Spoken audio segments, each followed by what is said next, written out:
রিপোর্টগুলো দেখতে ফিচার্সে চলে আসবেন।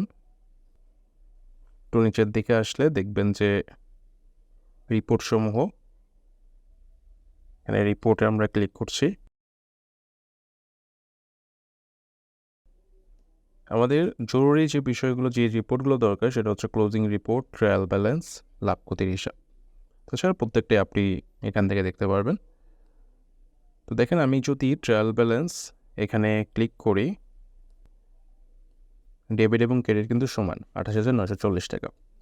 আজকে আমরা এইগুলো অ্যাড করেছিলাম এক্সপেন্সে, আর বাকিগুলো আমাদের প্রোডাক্ট তোলা, প্রোডাক্টের যেই সেল ভার্সেস এই ব্যাপারগুলো।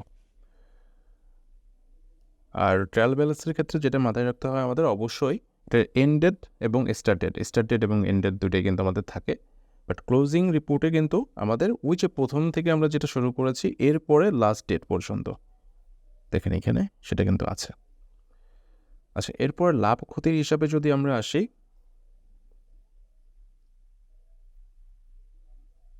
লাভ ক্ষতির হিসাবে দেখেন আমাদের প্রোডাক্ট আমরা তুলেছিলাম কত টাকার, একটা হচ্ছে আমরা ওপেনিং স্টকে তুলেছিলাম, আরেকটা হচ্ছে আমরা পারচেস করেছিলাম, আর এই পরিমাণ প্রোডাক্ট হচ্ছে আমরা সেল করেছিলাম।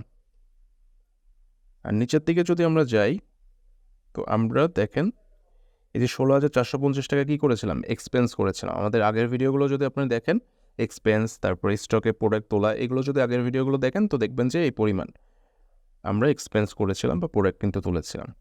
তো সেইভাবে হিসাব যদি আমরা করি তাহলে আজকের দিন অনুযায়ী আমাদের নিট আয় কিন্তু মাইনাসে আছে, কারণ আমাদের প্রোডাক্ট তো সব কিছু সেল হয় নাই।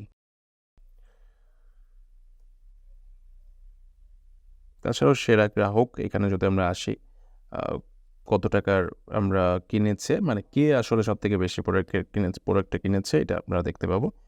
সব থেকে বেশি প্রোডাক্ট কোনটা বিক্রি হয়েছে, এফোরটেক 4টা সেল হয়েছে। তারপর যদি আমরা উপরের দিকে আসি, স্টক রিপোর্ট, সেটা আমরা দেখতে পারবো। তারপর যদি আমরা বিনিয়োগ বা উত্তোলন এখানে আসি, যেহেতু এটা আজকেই খোলা এই জন্য আমরা এটা কিন্তু কোনো কিছু আমরা বিনিয়োগ বা উত্তোলন করি না, এই জন্য আমরা একদমই জিরো দেখতে পাচ্ছি। তো আমরা যখন এগুলো করব তখন কিন্তু আমরা এখানে হিসাবগুলো দেখতে পাবো।